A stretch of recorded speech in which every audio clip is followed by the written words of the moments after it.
Yes, I can actually be quick, and it's good to see so many people now in the room here, because now comes one of the highlights of the PCC conferences, the lightning talks. So those of you who have been to previous PCC conferences know that it's at the very heart of it, because practitioners, so the people on the ground who have actually launched co-ops, who are working in co-ops, they will introduce themselves. So we are really excited to very briefly shine light on 10 existing co-ops that you should all learn about, because they show that an alternative to the big consolidated tech universe is not only possible, as we already said yesterday, but it's already on the way. So in short, lightning talks, as the name suggests, you will now hear from these 10 co-ops who they are and what their vision is. So you will just get a glimpse, but see this as an invitation to afterwards walk up to them, introduce yourself, to connect, and perhaps along the road also to collaborate. So I won't say much more because they deserve the time, and I pass over the stage to them. I wish you a lot of fun listening to these wonderful projects. And I believe the first one is Polypoly, and we weren't sure if you'd be there. Great. I don't have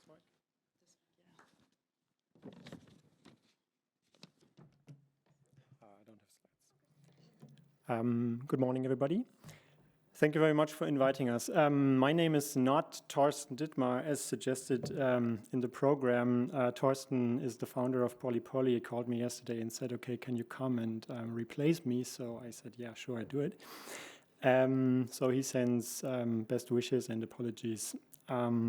My role at Polypoly is I lead the product design. So I work on UX and UI design of what we build. And I will try to give you like a brief overview from like my perspective. So maybe to start, can everybody in the room who has a smartphone take it and show it to me? So I guess the people who just didn't show a smartphone to me partied too hard yesterday, because everybody of us has one of those devices in the pocket. And what we do with it every day is leaving huge amounts of traces on the internet in the form of personal data. And this data is shared to many places all over the planet, even though it feels like if we send a message with WhatsApp, for example, it feels like we're sending it directly to the other person. But in fact, in a model that's called cloud computing, we're sending it to the computer owned by Facebook or Meta, which sits in the US somewhere. And then it's continued to the recipient. This model of cloud computing is very unsustainable. First of all, it's unsustainable in a social way because it allows for third parties to do whatever they want with our data, as we saw in the Facebook scandal unveiled with Cambridge Analytica involved. So what they did is to use huge amounts of personal data, sell it to campaigns such as the Brexit or Donald Trump, and in return manipulate users in elections, for example. The second reason why it's unsustainable is it's economically unsustainable for companies in Europe because they rely on those silos to get access to data in a like easy way. And the third way why it's unsustainable is ecologically, because the amount of power used by the cloud computing model already is bigger than all air traffic worldwide. And the curve of data collected is exponential. So what Polypoly does is actually to propose a model to change this. Since we all have like those supercomputers in our pockets, we actually have the power in our pockets, which is much, much bigger than all servers of Google and Facebook combined. And what Polypoly does is to build an infrastructure that's actually going to facilitate this power for the good of data ownership. This model is called edge computing. So it's about shifting data collection capacity and computing power from the central organization that we have now with cloud computing to the edges of the system, so to us, basically. The way Polypoly does it is to build a data instance, a place for each one of us on our devices that can hold all of our personal data and allows us in the future to not share data anymore, but actually just share algorithms. So with using the software of Polypoly, we become sovereign owners of our data, and anybody who wants to access that data in the future is just going to kind of send us a request, and all the computing and analyzing of our data is going to happen in our pockets and not anymore on some servers. So this model has three advantages. It's very sustainable because, first of all, it allows us to decide what happens with our data, so it's socially sustainable. Secondly, it enables companies all across Europe to get very easy access to user data, and in return enables us to benefit from the value that is currently taken from big companies such as Facebook. And last but not least, it's also like ecologically very sustainable. So Polypoly is never going to run any server.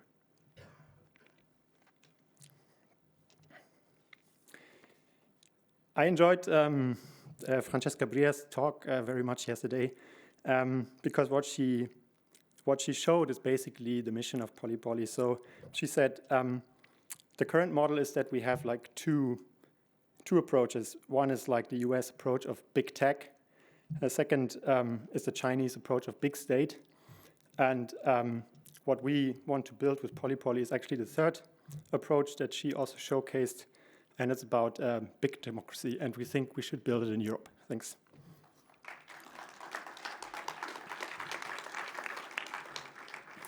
And I'm also going to be part of this panel this afternoon, so if anybody's interested to learn more about what we built, probably join us.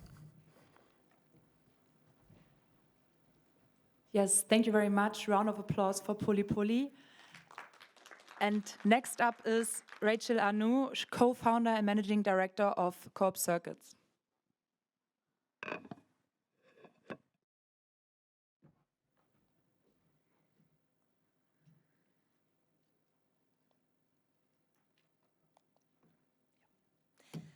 Good morning, everyone. I'm very happy to be here. Thank you so much for the invitation, and big congrats to the organizing team. It's really a nice event to be here. So my name is Rachel, and I'm part of a cooperative named CoopCircuit, and we are based in France. CoopCircuit mission is to help short food chain to scale. We started back in 2018, and at that time, we gathered a community of farmers, producers, local shops, consumers, curious people. And what brought us together is that we decided to build commons to help short food chain to thrive. These commons are first learning community, where you can learn what are the legal requirements to set up a local shop in France, what are the safety measures, what type of business model do you want to to build? Is it a community supported agriculture system? Is it a buying group? These knowledge are shared through events, online communities, training, but also documentation that we publish under Creative Commons licenses. When you run a short supply chain system, you need also software. So we are contributing to maintain softwares under open source licenses as well, in order to help people run their businesses.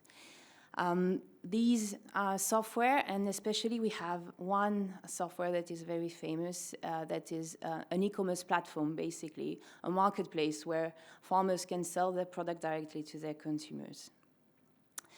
These, and everything that we are trying to maintain started to help us also grow a community that grew bigger and bigger. And especially the platform that we started to propose as a service started to have more and more users. So we decided to actually take it to the next level and back it up by building a cooperative. And what brought the community together is to be able to actually have and use something that cannot be bought. So it was really important for us to keep that, to keep the sovereignty aspect and value that brought us together. And where we were lucky is that in France we have a status of cooperative. The translation is not correct. I think I put cooperative or collective interest. I don't know how to translate it, but it's a very interesting legal status where you can have users of products, consumers, local governments, people coming together and become shareholders of the cooperatives. So this was really important to us because it enables us to keep the governance we had in our community and use it in a company that we were starting all together. And this work that we are doing, we are not doing it alone. We even haven't invented it. We are part of an international community called the Open Food Network. And this community started back in 2012 in Australia. So we already had their experience and learned from it in order to create CoopCircuit.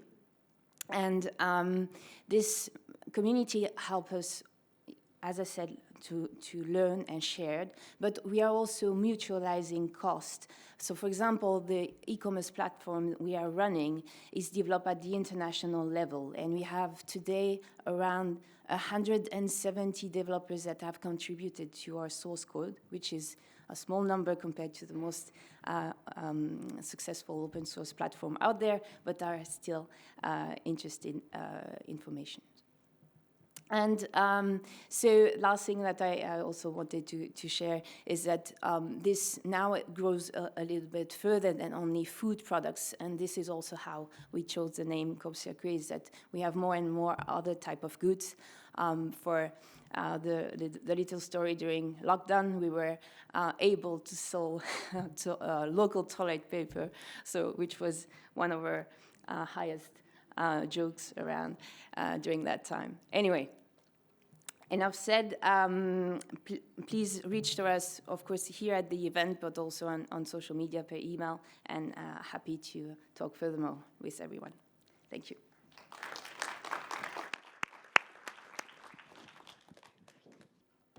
Okay, yeah, thank you so much for having us here. My name is Caroline Woolard. I'm one of 3 organizers of Art.coop. You can see Nati and Marina are here, and they're here virtually. So we exist to help you reimagine what an artist might be. So for those of you who are using storytelling, who are making videos, who are thinking about the new painting, the new Guernica of this moment, let's start to imagine who an artist might be. And we like to begin with a pop quiz.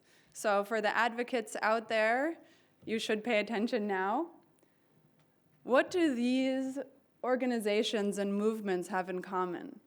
The oldest native cooperative on Turtle Island, the first democratically managed investment fund, the oldest non-extractive venture capital firm, an organization that gives 35,000 freelancers pensions, and Black Lives Matter. Any ideas?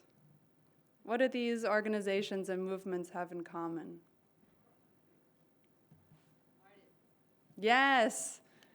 So they were all founded by artists and culture bearers. Yes. And so it's important to shift who we imagine when we imagine an artist. We are leading systems change. Yes, artists are leading systems change. And if you want to know more about these groups, you can look into Koala Arts and Crafts, the Boston Ujima Project, the Working World, Smart.coop, who's here, and of course, Patrice Colors. We are building the future now with all of you in the cooperative movement.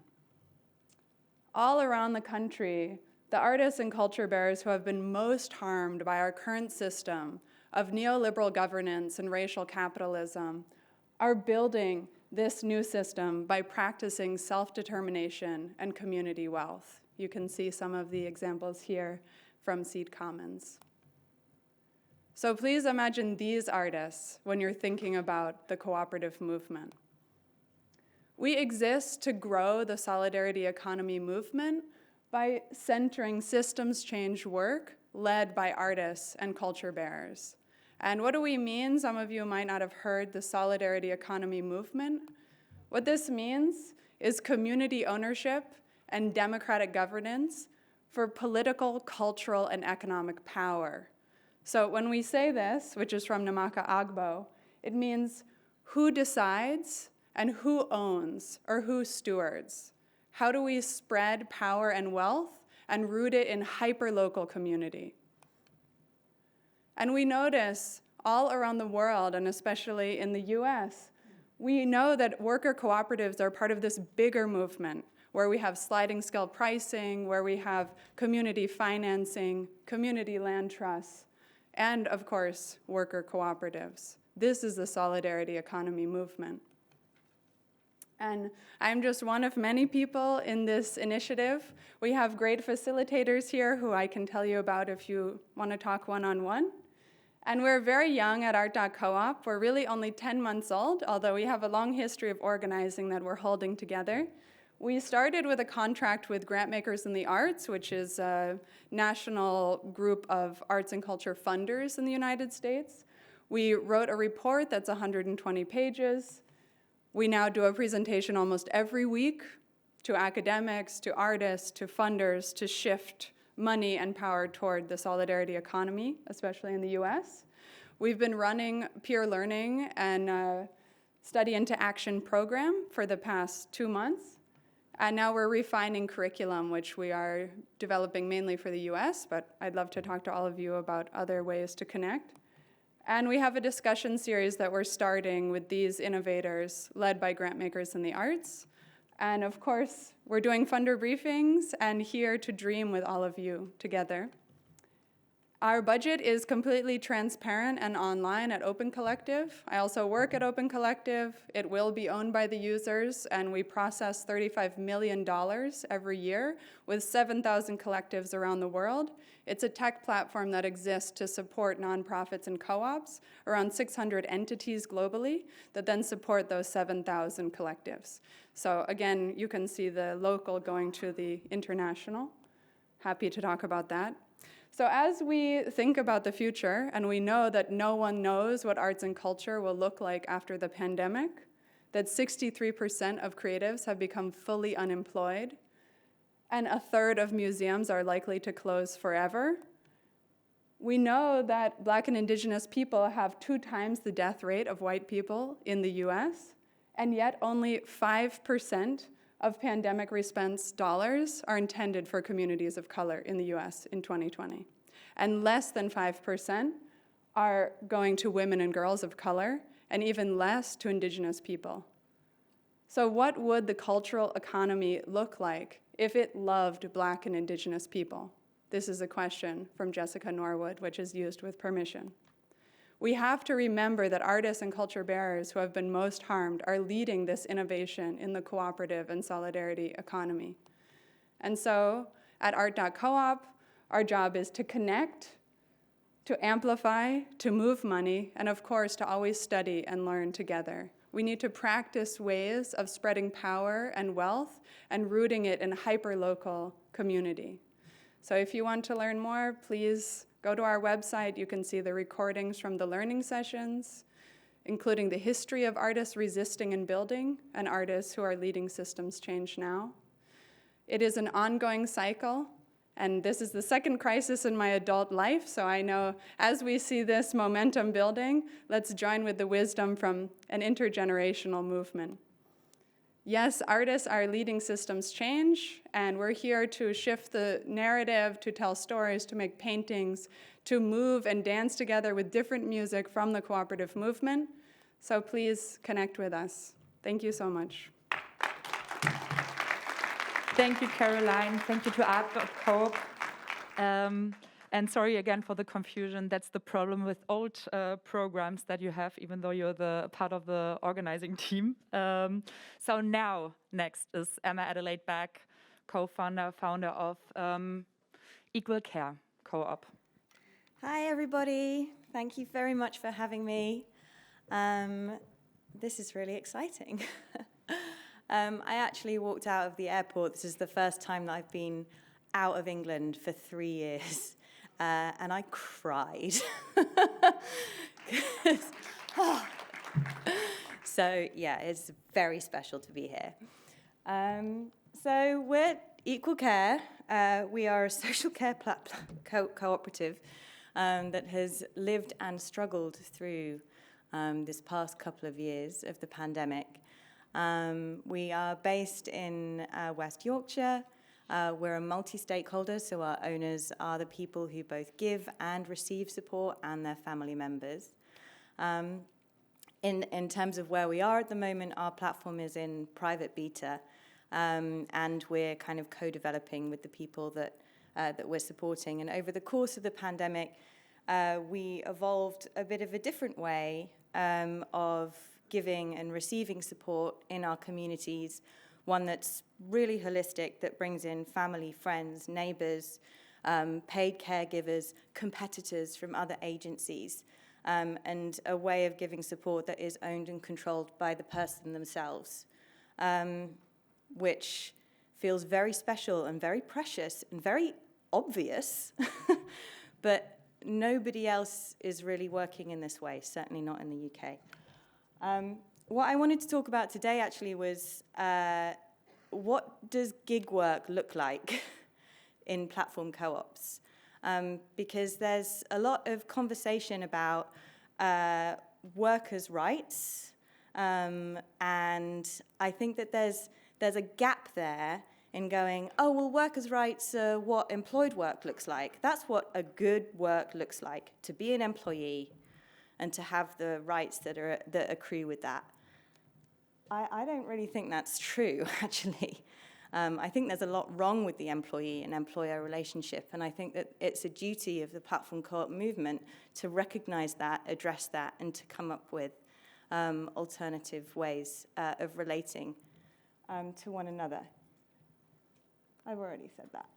Okay, so this is some of the stuff that's emerged from what we've been doing over the past year.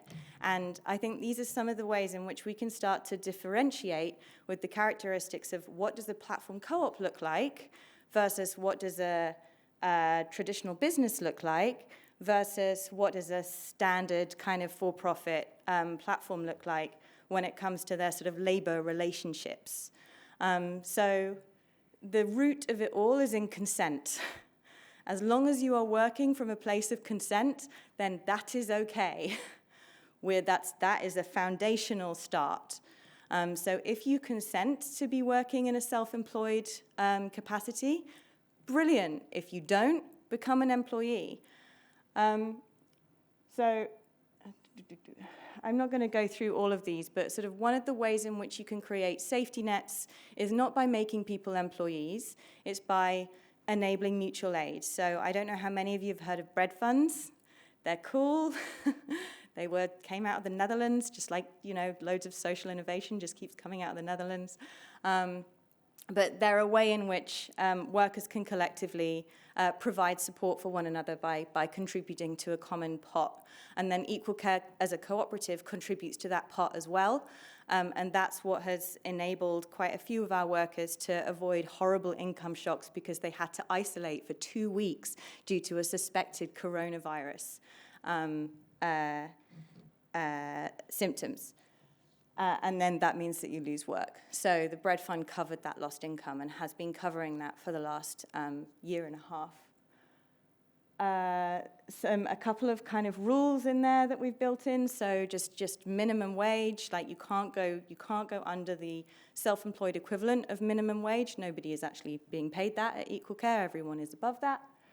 And then in terms of the actual employment, we're a real living wage employer, and the idea is that you can choose either one of these bases to interact with the cooperative. One thing that gets me really angry, and I don't know whether this is the case in Europe or not, but in the UK, whistleblowing legislation excludes people who are working freelance. And actually, it's often the people who are working with a freelance relationship to an organization that see the biggest abuses. And you're not protected at all. So one of these kind of key things that platform co-ops can do who are working with people in a self-employed capacity is to voluntarily extend those protections, which should be written into law anyway. So the turnover rate in the UK for care workers is over 50%. It's horrible. Our turnover rate for the past 12 months is 4.2% in and amongst our independent workers. And when we did start offering employed roles as an option, which is 35% above the rate that's offered by other agencies, all of our independent workers so far have said, actually, this is working out really well for me. So I'm going to stay self-employed, which we didn't expect. So yeah, it's not just an either or. It's not a simple everyone just needs to be a worker with voluntary work with those worker protections extended to them. It's let's actually look a lot more closely at the kinds of characteristics of work that people want, and then you can build in agreements that are personal in the way that your co-op works. That's from Shez. And she's just explaining kind of some of the impacts that have happened in her life from moving to being an independent worker with Equal Care versus the agency work, which there's a lot of toxic employment practices in care agencies in the UK and around the world. And it's, yeah, we're just taking them out one by one. Thank you very much. Thank you, Emma. Thank you very much. So next is Lukas Reichel. He is CEO of the Mobility Factory, a platform that we've already heard about yesterday and today, I believe. Welcome. Thank you.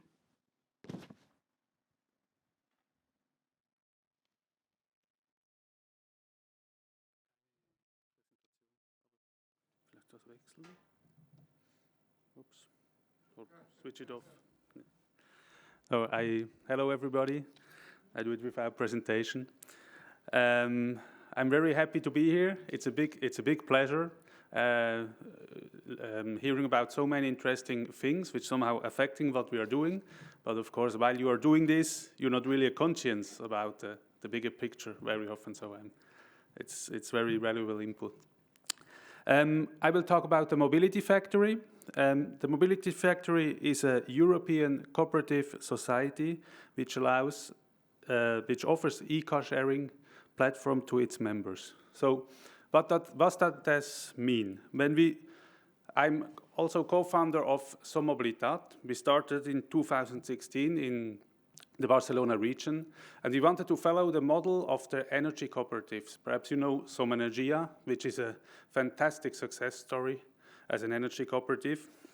And we wanted to apply this model to the mobility sector, and what we aspire to do is to electric e-car sharing service for our members, for the town, for local groups, so they can improve their mobility, make it more sustainable, and stopping to use your private cars. No? And because we felt that this e-car sharing, it's really, and also with the big questions which were shown yesterday, it is a key puzzle piece to improve our mobility, because it not only makes a transition from combustion engine cars to electrical cars, it also helps to free up spaces in the cities. Here in Berlin, it's not so, there's a lot of space, but many cities are much smaller, cities in the south, older cities, so you have it crammed with cars. And if you can take this out of the cities, you get a much more livable city. So and it somehow allows you to change your life also. It goes very close to your life if you start using shared cars. Many things become, you choose a job where you can go without a car, you don't go to shops which are closer, because suddenly you have to pay for your ride to the shop which is outside the city. So it has a big impact in combination with, of course, with going by foot, going by bicycle, and going by public transport. So when we started this idea of a cooperative offering this e-car sharing to its members, we gathered members. This we were able to do in Catalonia. We also gathered some capital to buy the cars. This we were able, but then we still needed the technology, because to share cars you need an app. We also heard it from Eric, which is somehow a related business. It's very important to have good technology. And we didn't want to just buy an off-the-shelf service from a company. This would have mean to give away all our data, all our business knowledge would then be in this application. We also looked for open source project, but we didn't find one. So finally what we found was another cooperative in Belgium. They already were developing a tool. And so we teamed up with them, and they were very generous with us to share their knowledge and their insights and the IP of this tool they developed. We co-developed it, and this was somehow allowed us to start our service with the cooperative Partago in Belgium and with Mobilitat in Barcelona. But from the beginning, we knew that, as it was mentioned before, developing this software, it's such a lot of work. And we also, as it was mentioned before, we based on people working for free or working for very low salary. So we knew to move this to a really sustainable business, we need to scale, exactly, as it was explained. And the way to do this, we also looked at different options, and finally we choose directly to apply the cooperative principles our organization were based on, apply this to this new software structure, let's say, to this company, and we somehow then created the Mobility Factory as a second-level cooperative where the members themselves are cooperatives. So this is in the statutes. They have to be cooperatives or cooperative-like organizations, and then they can use the software. An important aspect also is that as a different to a franchise model, the realities are very different. So I will, perhaps the most beautiful aspect of this project, we're not 2 members, we are 60 members. I will read the list of the members, because these are somehow the most important part, is the member organization. So this is Courant d'Air von Butgenbach in Belgium. Then we have Partago and Mobilitat, I already talked about. We have Het Coöperatie in Hilversum in the Netherlands. Also from the Netherlands, Lochem Energy from Lochem and Coöperatie Auto from Culemborg. We have Urstrom from Mainz and Energiegewinner in Köln. We have Alternacop from Valencia. We have Conecta Movel in Madrid. We have the Nader Community Energy from Salisbury in England. We have Kopstrom from Brugge, also in Belgium. VGA from Culemborg in the Netherlands. It's not a car sharing, it's a private car, an association to share private cars between citizens. Vianova, also from Mainz, which is somehow a second-level cooperative on a national level. and EKV in Valladolid in Spain. And just from this week, we have our first member in France, which is Énergie Citoyenne on Pays de Vilaine. So this, I really like it, this list of different actors. And I wanted to say these are very different realities. If you imagine a little town in Salisbury in England, countryside England, or Ghent, which is really a big city with a lot of car sharing operators, and our software has to adapt to these realities. In the meantime, we want to maintain the synergies of having one and single software, and this we achieve through configuration. So it's one software, everybody gets the same, but it's configured according to the local needs, according to the local brands. Each cooperative has its own flavor, has its own application in the App Store, so they have really the tool they need to do their business. And also to mention, they're completely independent enterprises, so we just are a provider to them. They own us, they co-own us, but we provide the service to them. Also to mention, to ensure we really are a network of cooperatives, we ask all of our members to become member of rescoop.eu, which is the European Federation of Citizen Energy Cooperatives. And they gather, it's a very big network, I'm sure most of you know it, of more than 1,900 energy cooperatives in Europe. And this also gives us the very strong link to sustainable energy. So e-car sharing is only really a sustainable activity if you do it with sustainable renewable energy. And rescoop.eu as well is member of us as well. So there is a very nice collaboration with them. What is on the future on our timeline? We are still very small. It seems like a big list. We have more than 250 cars which are served in Europe with our software. And you have to imagine if each of these cars, or many of them, these are again local communities inside this cooperative. So these are a lot of communities who are using the system, but still we need to grow more. We are still on a very fragile business from a business side, and we also have big plans. We see that there are more synergies we could find between the existing members, and one big point is to enable the roaming. So connect these business activities as well, not only being a provider as a common system, but also to start sharing, to cooperate in the business of our members. So Partago and Coopstrom, they are already doing that, and that means in practice that all members of Partago, they can also use the cars of Coopstrom.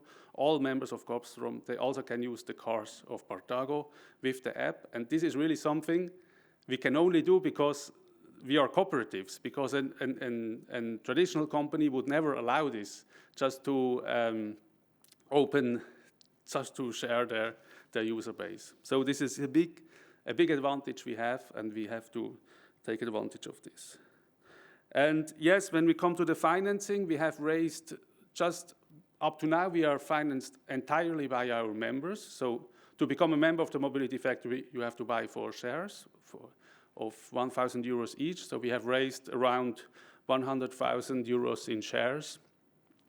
And we need a little bit more to be able to grow. So we also now are launching have launched a crowdfunding in Belgium with a Belgian crowdfunding company. So visit our homepage, spread the news.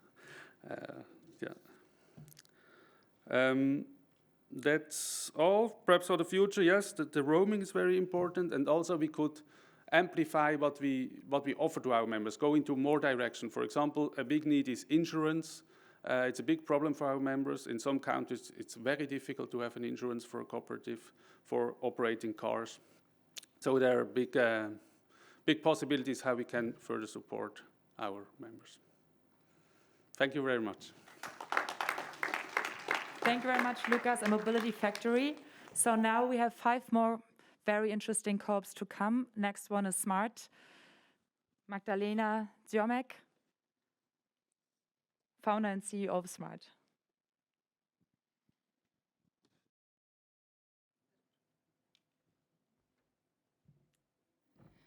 Good morning, everybody. I will continue the talk of Emma about self-employment, but I will bring you right now to Germany.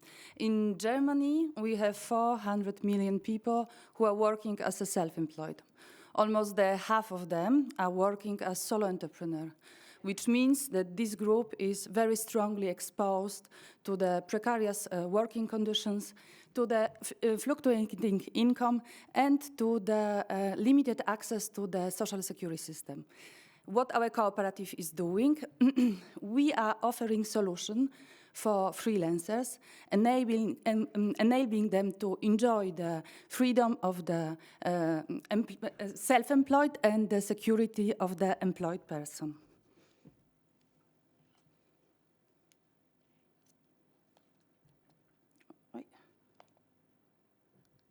But the smart idea was not born in Germany. It was born over 20 years ago in Belgium. There was the group of artists who meet the group of accountants, and they found a structure which helped them to to declare their income.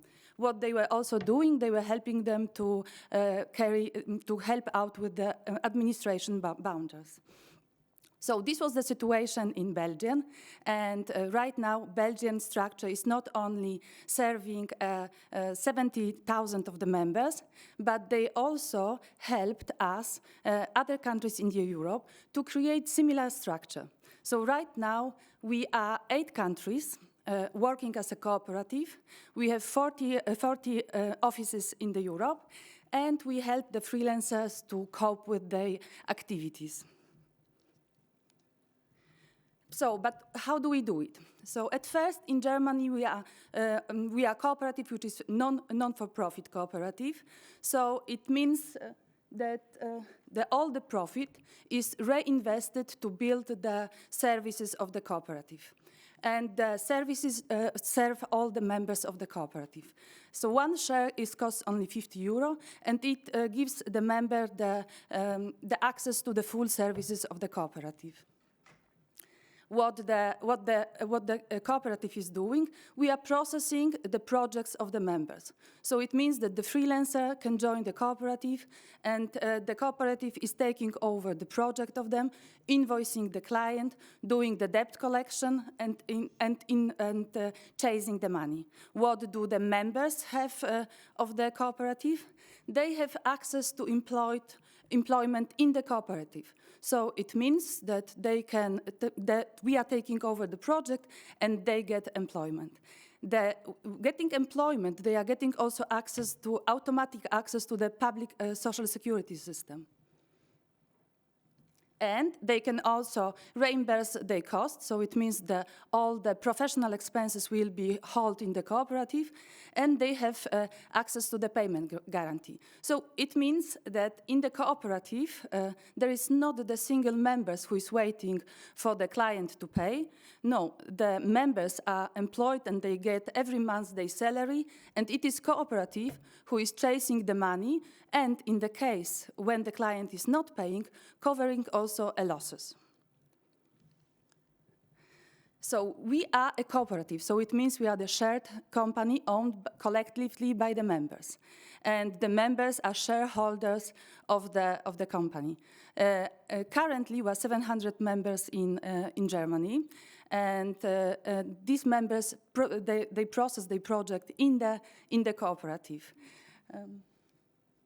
And as employees of the cooperative, they have automatic access to the public health insurance, to the pension fund, to the unemployment benefit, long-term care, but also to the insurances like accident insurance and liability insurance. So each member, of course, as we are cooperative, each member has one vote at the General Assembly. And the members can have more shares, but it will not enable them to have more votes. As we said, we are basic democratic, so one member, one voice. And we all the time repeat that our cooperative is as healthy and wealthy as the members of the cooperative.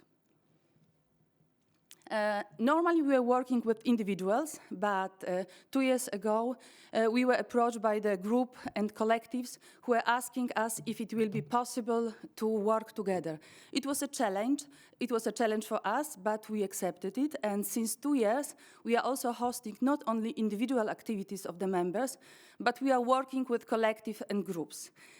This built a structure which has 2 levels. One level is the budget of collective, and then every member of the collective is also obliged to be the member of the cooperative.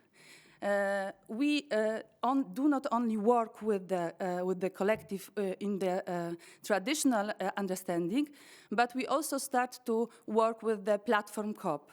And one of the examples with collectives who use the platform. And one of these examples is quite famous one, and you will for sure hear about it. It is Cora Collective. They are food delivery bikers from Berlin who built the collective and joined the structure of the cooperative of Smart 2 years ago. As we are working also with the special group of the people, so we were starting as the cooperative of the artists.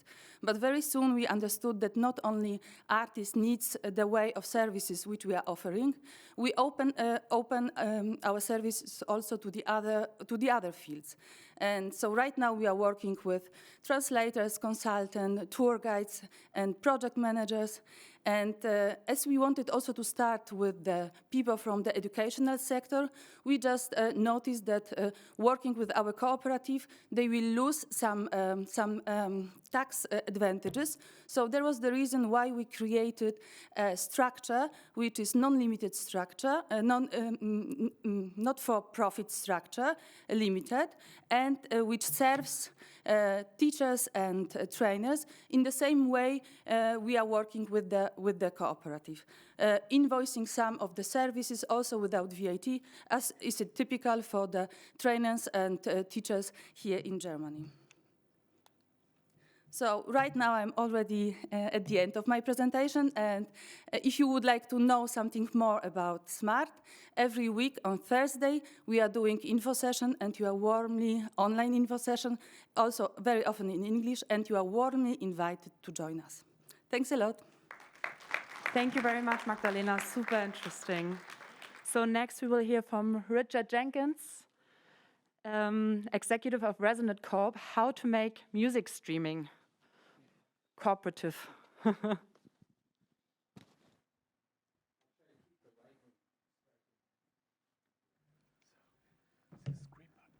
Yeah, I'm just going to, I've got a little propaganda to offer.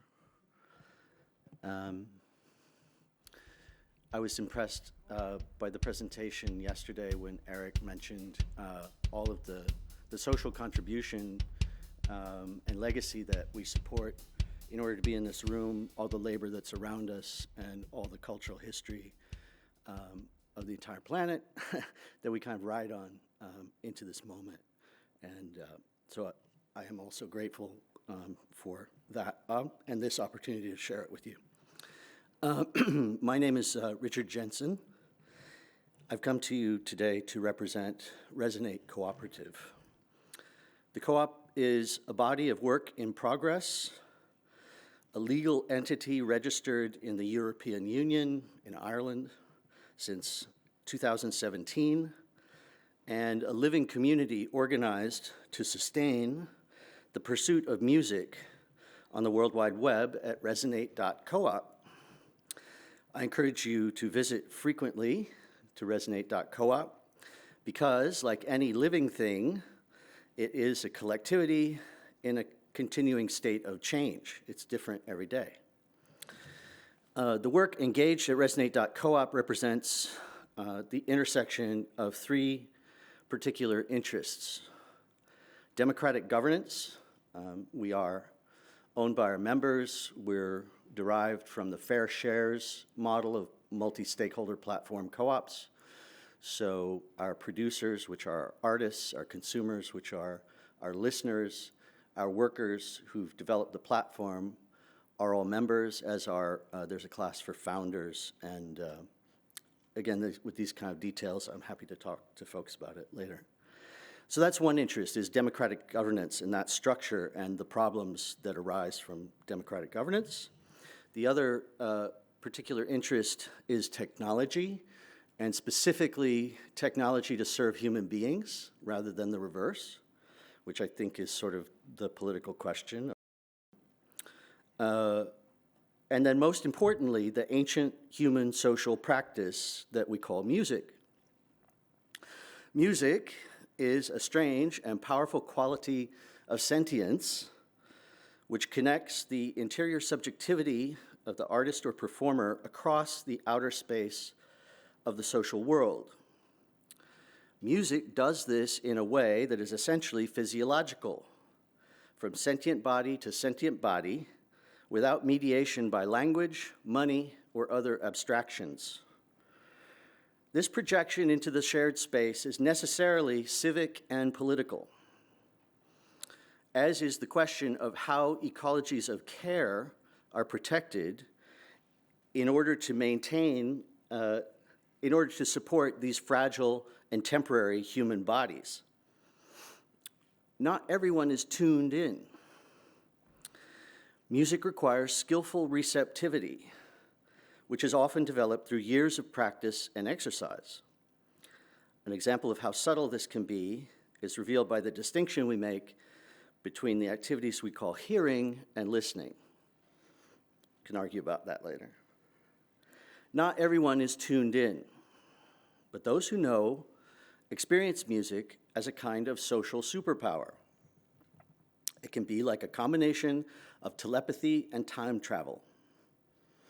These powers of social coordination have been with us for tens of thousands of years, obviously long before capitalism, and may well point the way beyond it. I like to say music made us human.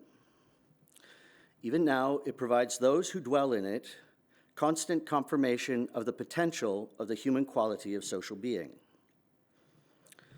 It is obvious that social and technical practices of certain jurisdictions on the planet over the last couple of hundred years have put the living world at a kind of critical hinge point. It can seem that only with some quick and significant intervention is there any possibility here of a dignified future. This possibility often seems beyond our capability, especially if we think of this as an entirely new construction, something to be designed and negotiated from scratch. And I'd like to suggest that rather than needing to invent entirely new practices, the materials and the pathway are here at hand in that ancient quality of sentient social action and receptivity we refer to as music. The challenge is to maintain a social quality of listening to other humans and their rich qualities of experience and vision. And this is a real challenge. And so it's been formidable. Our co-op has been able to be around for, I think, let's do the math. Peter started as a Kickstarter here in Berlin in 2015. It engaged the platform co-op community about 2016, was registered in Ireland in 2017, engaged a blockchain project, also a co-op based in Seattle in 2018. I don't know if you followed anything called cryptocurrency, but it goes up and down, and it took a deep nosedive in 2018 and almost took the organization out. So there was a moment of having money and then no money, and that was very traumatic. And that's about where I got involved, because I've been involved in some music companies over the last 30, 40 years, and thought that there was something really cool here, and worked with volunteers to stay in business through 2019 and 20. And then some of the people that organized were able to get some grant funding specifically to deal with the contingencies of being online. Because as we know, the most powerful organizations on the planet, well, I guess we could debate about military organizations, but certainly within the business realm, the wealthiest are are only about 15 years old and came up in something that people refer to as Web 2.0, taking advantage of opportunity. And so this is a very dangerous place. So if we're to do anything online and deal with the fragility of being human, one of the first things that we need to think about is protecting that space. And it's heartening to participate in this community and see the different ways that people are thinking about that. As I said, the co-op is a place to sustain the pursuit of music and digital dignity, and I hope you'll all check it out at resonate.coop, and I'll be around to talk about any of these issues. Thank you. Thank you very, very much. We have 3 more speakers to come, and of course, way too little time. So next is Javier Cruz from Salus Corp. Thank you so much. I'm Javier Cruz. I talk in representation of the promoters of Salus Corp. We're very happy because we launched our first app Thursday, 2 days ago, and it's been work of 5 years, which I'm going to share with you. And okay, what we are is we are a citizen cooperative of data to share data for health research. No, and that's what we intend. We intend to pool our data and put ourselves the conditions on which we share our data for health research. And well, Francesca talked about this democratic data. I think that we're all about collective entrepreneurship and the democratization of economy, and we're part of that movement. And we're in new conditions. What's important is that, at least in Europe, our data is ours. We know that our data cures. We've seen it with the COVID vaccination and so on. We can do more with less. With citizens, we can be donors. We are donors of organs. We're donors of so many things. And as Polypoly was explaining, data is dispersed all over, and we don't get control of it. So our aim is to help, is twofold. On the one hand, to help citizens manage, govern their data, and on the other hand, at the same time, making abundance of data for some sort of the research that we citizens want to take advantage, that we find it provides a common good. So this was our dream, and the first WhatsApp group we made is 10 November 2016, that's just 5 years ago, and we had this scheme. What if we could take data from public health centers, private health centers, apps, wearables, devices, and personal data, and pull it together in some way through a cooperative, and then make it available for researchers of our interest. And okay, our history has been 2016. We made a study. We gathered all the ecosystem of the cancer in Catalonia, and we asked them, what would it be better to give your data to a corporation, to give your data to your public institution, each one to have their own data held by themselves, which provides lots of freedom but very little agency, or conclusion was we need some sort of new data institutions, new institutions for the collective government of data for common good. So we incorporated in 2017. 2018, we co-designed, and I'm going to take a minute to explain that, co-designed the conditions under which we citizens are willing to share data for health research with citizens, and we just launched our app.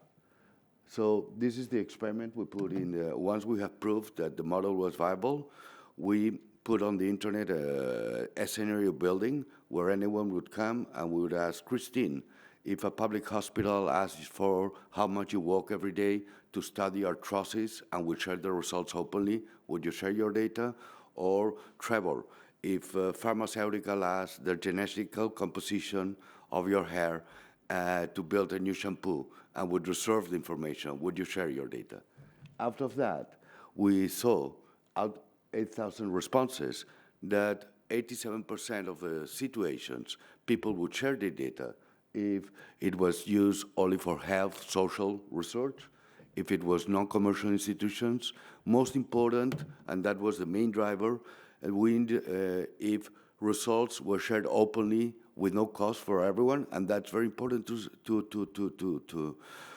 to result, because we citizens have understood not the power of my data, but the power of our data. And we very well understand that we can share data for common good, no? And that's the main driver, maximum privacy, anonymity, and so on, and you can get out at any time you want.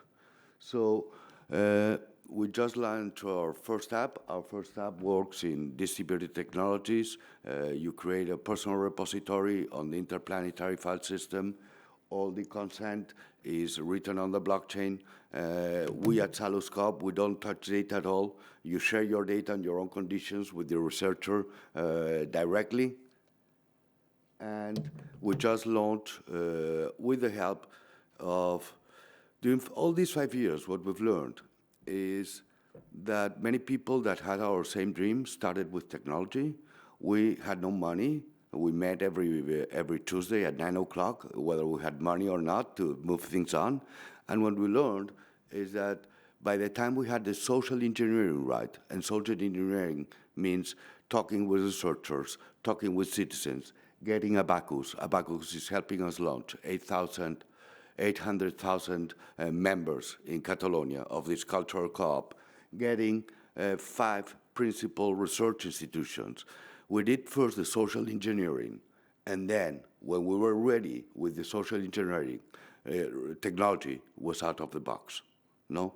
So in our first launch, we were able to gather information from inquiries that the researchers use all the time, from any information you might have in Google Feed or Apple Health. We have the promise of the Catalan government to make public personal clinical records available in question of months. So we'll be able to open abundance of data for a new sort of research which doesn't aim only with genetical and clinical to make chronic disease sustainable, convert chronic disease on subscribers, but, for example, learn that air quality, noise, proximity to a green space saves lives, but there's no business case to made out of it. Thank you so much. Thank you very much. So will you join Salus? I think that's a question to all of us. But first, we hear Jonathan Reyes, who is co-founder and vice president of Fairbnb.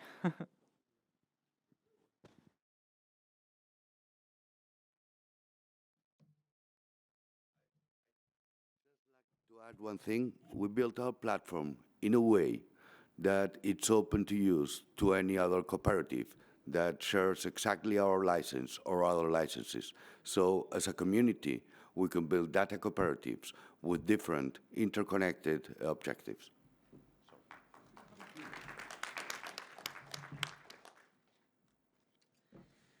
So hi everyone. Well, I'm Jonathan Reyes. I am co-founder of Airbnb, and it is a big pleasure to me to be here today and finally meet you all in presence. So I'm very happy. Thank you to the organization and to you, Trevor, for inviting us. Well, I will introduce now quickly our model, how it works, and also some of the main challenges and learnings we are having during this process. You know that us in Fairbnb.coop emerged, first of all, as an answer, also from an activist point of view, to all the problems that the so-called sharing economy platforms in short-term rental were creating or are creating in many of our cities.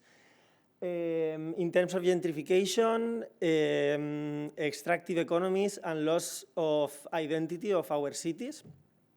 So we, the co-founders, were living, as probably all of you, these effects directly in our lives, in our cities. In my case, for example, I was in Amsterdam, and I couldn't afford to find a place. I was moving from one apartment to another because you could really feel how a big part of the housing market was going and is going to the short-term rental platforms, the capitalist platforms.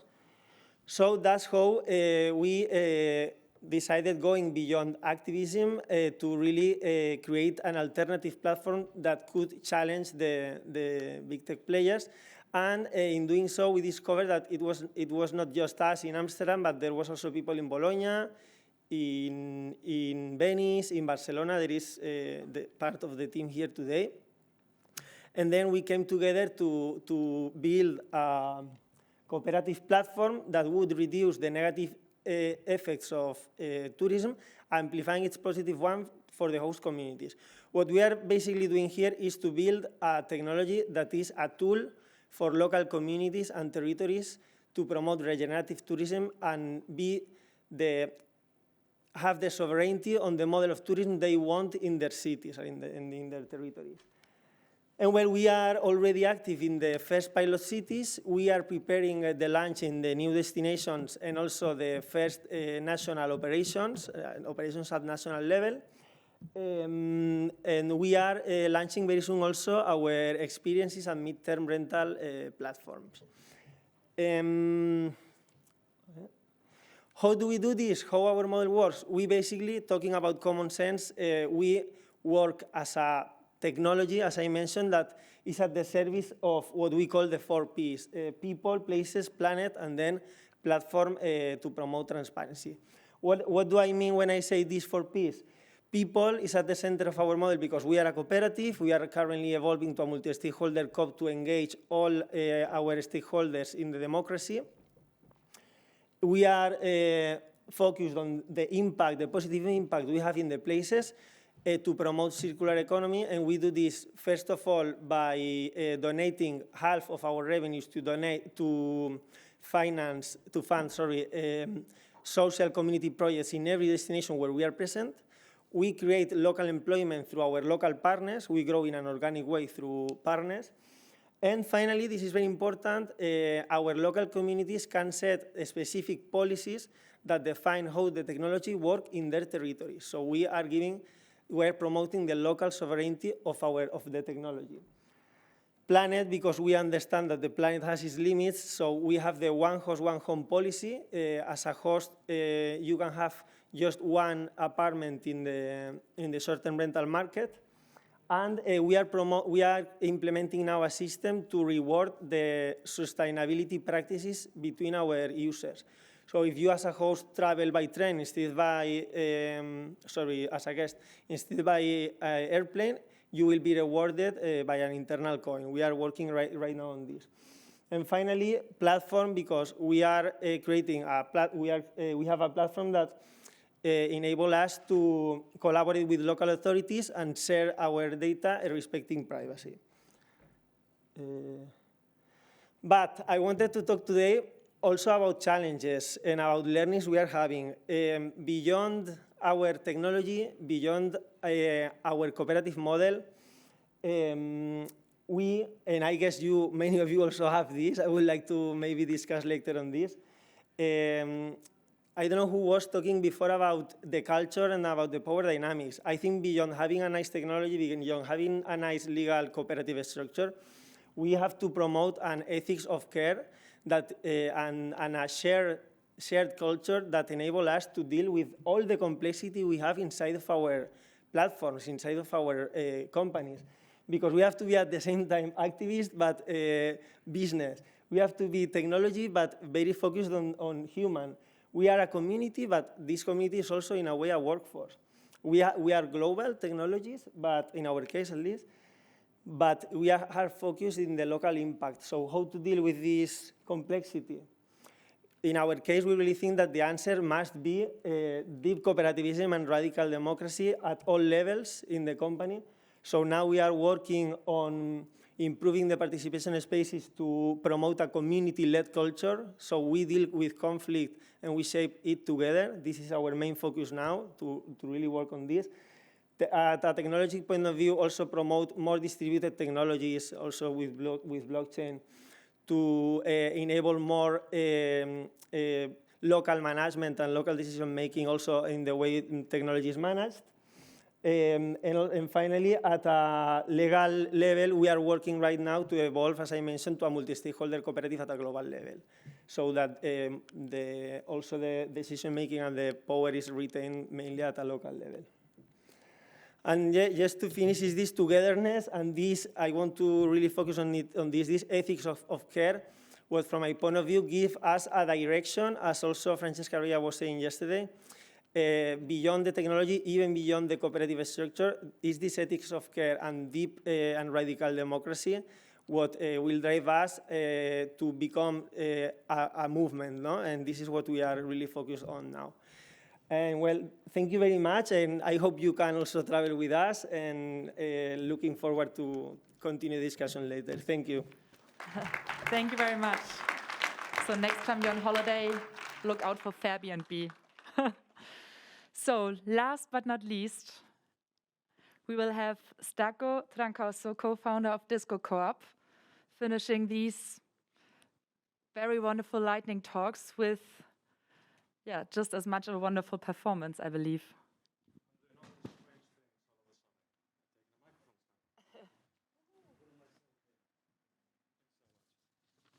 We'll do this. Let's have a round of applause for the technical team and not really invisible labor, because they're right here for bringing all this together. And I will ask you to put on the music and the slides, if you're so kind. And we're going to talk about time and cooperativism.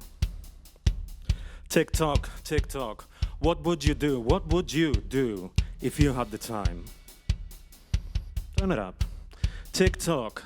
Time is running out, time is running out, time is running out. Is time on our side, or is time grinding against us?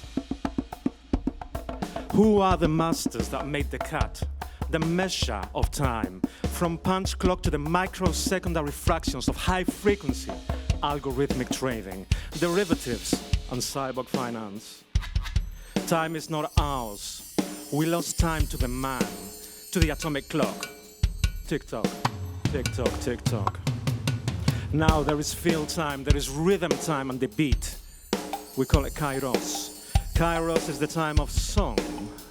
From seasons to sunrise to sunset, keeping rhythm with the earth, keeping rhythm with each other. From each according to their capacity, to each according to their need. 300,000 years of sapiens squared, species so smart they had to name it twice. And in the wink of an eye, time was amputated from flow. Warlords, gods, masters, owners and kings cutting time into minutes, quotas and blueprints into productive time. Time has been stolen from us. Time is money. Is that the whole truth and nothing but? Money for whom and money for what? Factory time encloses us, call it chronos, the time of the masters. It is surveillance, it is control, atomic clock ruling your life, tick-tock, tick-tock. It is counter-ainta disintermediation. Time was invented, made up by the man, imposing particles on what used to be waves. What are you doing with your time? What are you doing with your ability to articulate your capacity to do and to think? Is your capacity meeting the needs of your brothers and sisters? Is your capacity meeting the needs of the planet that birthed us? Do we have the capacity to rescue this planet from the brink of burning? Or do we not have the time? Time to work on it, unlearning the madness. Time to work, not work for the clock time, not work for the man, but to work with and for each other. What would you do? What would you do if you had the time? Time not to fear. Time to be calm, to think, and to talk about what's ahead. What would you do? What would you do if we took back the time? Time to be taken care of, time to care for yourself, for others, with and for the earth. You're going to spend a third of your life in a bullshit job? Really? What would happen if all of us had the time? Time to do the work, time to stay with the trouble. Because we are the others, the othered, the marginalized, the oppressed and the killed, the woman, the witches, the black and the brown, the queer and the weird, the poor and the starved. What if we had time to talk, to plan? Is time money or is time power? Power. Take it back, yo. Take it back, yo. We gotta take the power back. What would you do? What would you do if we own time? What would everyone do? And how do we prepare for taking back the time, taking back the power? How do we agree on how we use our time? How do we even speak of such things? We dance with disco. I like to dance, do you? We do the work, we stay with the trouble. We're deep in the funk, and we stay with the beat. We talk, we mutually recognize each other. We build anew. We take back the time. To quote from the last poets, time is a ship on a merciless sea, drifting towards an abyss of nothingness until it can be recharted for its own destiny. Tick tock, time is ours to reclaim, to reinvent. We are the ones that we are waiting for. The time is now. What would you do if you had the time? Thank you, and thank you. Disco is a way of taking back time. It is a set of 7 principles that sit on top of the OG cooperative principles that we know and love. And it brings together feminist economics, cooperativisms, the commons and peer-to-peer, and radical distributed technology. So we can take back the time on the very challenges 2020s, which are going to be chaotic, but we need to find patterns of mutual recognition and work with each other, as cooperators, as commoners, as the othered, as human beings. Thank you so much.